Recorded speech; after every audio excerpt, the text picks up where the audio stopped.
Voice of Nagaland News Step nenge sobke swagat kure ase viewers kan achi February 28 aro yade Nagaland Institute of Technology NID Khamra yade 2 te National Symposium rakha mikhan dikhibo pare ase achi laga chief guest to ile do Temjen Imnaolong Minister for Tourism and Higher Education do viewers kan IB amikhan edu program do details pra apni han ge update luigina janai dibo.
Thanks to the Almighty for His wonderful gift and blessings for this day. Our Honorable, the most respected Minister, Imna Alangji. So we have revised our entire curriculum, aligning with the NFP 2020, aligning the industry needs, and aligning the national priorities like semiconductor material and this quantum mechanics, then your solar mission, water mission, and all other missions, AI mission, everything. So we have included all including the IKS, some of the IKS subjects. Then we have included the compulsory subject as Indian Constitution of India so that the students can understand something about the Constitution. So I take this opportunity once again to thank the Honorable and Minister. He is very, very simple. But whenever I call or message, the next second he will reply.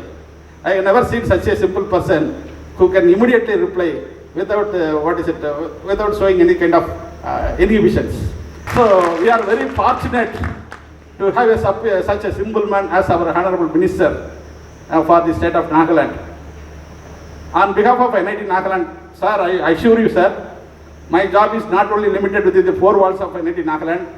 I am ready to support, cooperate and coordinate anything possible for the technical education of the people of Nagaland, students of Nagaland, for any area outside the NIT also. I am 24/7, I am available for your service, sir.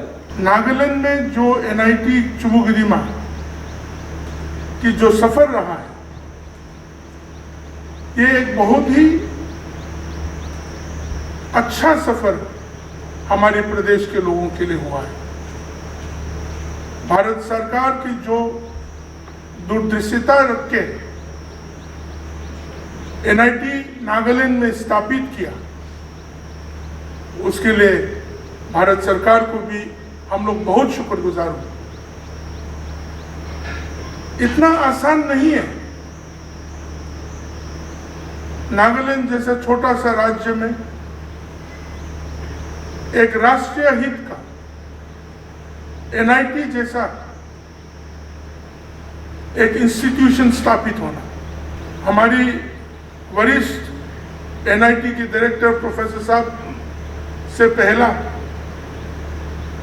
Professor Venugopal जी भी था। दोनों की समय को देख रहा हूं, बहुत ही अच्छा नेतृत्व कर रहा है। यहाँ के जितने भी फैकल्टी हैं काफ़ी लोगों को मैं जानता हूँ, मेहनती है, और एनआईटी नागालैंड को किस तरह एनआईटीओ के बीच में भी सबसे अच्छा और अव्वल नंबर का एनआईटी बनाने का कोशिश उन लोगों की दिल में है। हमारी एनआईटी अरुणाचल और सिक्किम के डायरेक्टर लोग बुरा मत मानना, आप लोग भी बड़े उन्नति करें और आपकी एनआईटी भी सफल हो, सफल है ही है, मगर हम तो ये चाहते हैं कि नागालैंड का एनआईटी सबसे आगे रहे। देश के साथ आगे बढ़ना बहुत जरूरी है और इन चीजों को बढ़ाने के लिए एनआईटी जैसा इंस्टीट्यूशन का बहुत बड़ा भागीदारी होना चाहिए।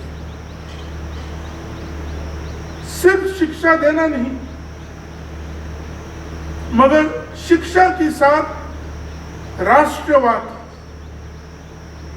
शिक्षा के साथ एक देश की नागरिक, जैसे केरल से, यूपी से, बिहार से, राजस्थान से, सिक्किम से, अरुणाचल से, नागालैंड से, सब यहाँ बच्चे लोग आके एक साथ जो उन लोगों की शिक्षा प्राप्त करने के लिए वो लोग कोशिश करते हैं, उसको आप लोगों की जिम्मेदारी होता है उस चीज को आगे बढ़ाने के लिए, उसको मजबूती से लेके चलने के लिए। अगर हमारे देश कभी कमजोर था तो वो हमारे देश के लोगों की सोच विचार के कारण ही कमजोर था। अगर हमारे देश, भारत देश को आगे बढ़ना है, नागालैंड को आगे बढ़ना है, अरुणाचल, सिक्किम, त्रिपुरा, मणिपुर को आगे बढ़ना है, अगर महाराष्ट्र और राजस्थान को सक्षम और मजबूत करना है, तो वो हमारे देश के नागरिक, जो पढ़ लिखने वाले लोग, जो बुद्धि में और बढ़ के रहने वाले लोगों की सोच विचार में राष्ट्रीय हित को पहले प्रथम रखे, तब हर एक चीज में जुनून आ जाएगा। अगर हम टेक्नोलॉजी के बारे में बात करें, हमारे देश टेक्नोलॉजी की तरफ अभी बढ़ रहा है, मगर हम लोगों ने देखा है कितने सालों तक हम लोग दूसरों की टेक्नोलॉजी में निर्भर रहा। कितने सालों तक आजादी के बाद हम लोग अपने देश की निर्माणों में, अपने देश की सोच विचार में बढ़ने का मौका नहीं मिला, क्योंकि हमने हमेशा दूसरे देश से लेने के लिए कोशिश किया, दूसरे देश का टेक्नोलॉजी लेने के लिए कोशिश किया, और वो पूरा हम लोगों को प्राप्त नहीं देता था वो। मगर नीति बदल चुका है, सोच विचार बदल रहा है। हम भारत देश के वासियों को भी दूरदर्शिता रखना पड़ेगा, उसी तरह हमारे नागालैंड के बच्चों के लिए भी दूरदर्शिता रखना पड़ेगा। भगवान का कृपा रहे कि एक दिन हमारे नागालैंड के जो इंजीनियर एनआईटी उनसे पास होता है, वो अव्वल नंबर से करके साइंटिस्ट बने आप लोगों की तरह, और देश के निर्माण में सहयोग मजबूती से करें। आप लोगों की सहयोग चाहिए। इसको किस तरह करना है, किस टेक्नोलॉजी इस्तेमाल करके करने से, किस तरह के काम करने से ये सड़क अच्छे तरीका से बन सके। बहुत बार स्टार्टअप्स होता है टेक्नोलॉजी में, इंजीनियरिंग में, मगर अच्छे प्लेटफॉर्म नहीं होता है बच्चों के लिए, नॉलेजेबल प्लेटफॉर्म नहीं होता है। बहुत बार कॉपी पेस्ट हो जाते हैं, उन्होंने किया है तो हम भी थोड़ा कुछ कर लेंगे। मगर अगर एनआईटी के द्वारा नॉलेज बैंक को अगर आप उपलब्धि में लोगों के लिए उपलब्धि कर देंगे, तो सब लोग उसका फायदा उठाएंगे। इसलिए मैं ज्यादा बात नहीं कहूंगा, मैं अपने बातों को विराम करूंगा। इस तरह का सिम्पोजियम जो रखा है दीमापुर में, उसके लिए बहुत बहुत धन्यवाद। जितने लोग आए हैं हमारे प्रोफेसर डायरेक्टर एनआईटी की तरह बने। मैं जब आया था वो फूल मुझे बुके दे रहा था, मैं भी ले रहा था, मगर वो हाथ से नहीं छोड़ रहा था। मैं पकड़ के थोड़ा धीरे से खींचने के लिए कोशिश किया। मुझे मालूम नहीं था कि उनका इरादा सबों के साथ फोटो लेना है। फोटो लेने के बाद भी वो नहीं छोड़ रहा था। मैं बोला अभी तो दे दो, मेहरबानी करके एनआईटी वालों, आपके ज्ञान, आपका बुद्धि सबके साथ बांटना। आप जो दे रहा आप ही के पास रखेगा तो नहीं होगा, सबों को लेके जाने का मौका दीजिए। भगवान आप सबों को कृपा करें। भारत माता की जय और जय हिंद।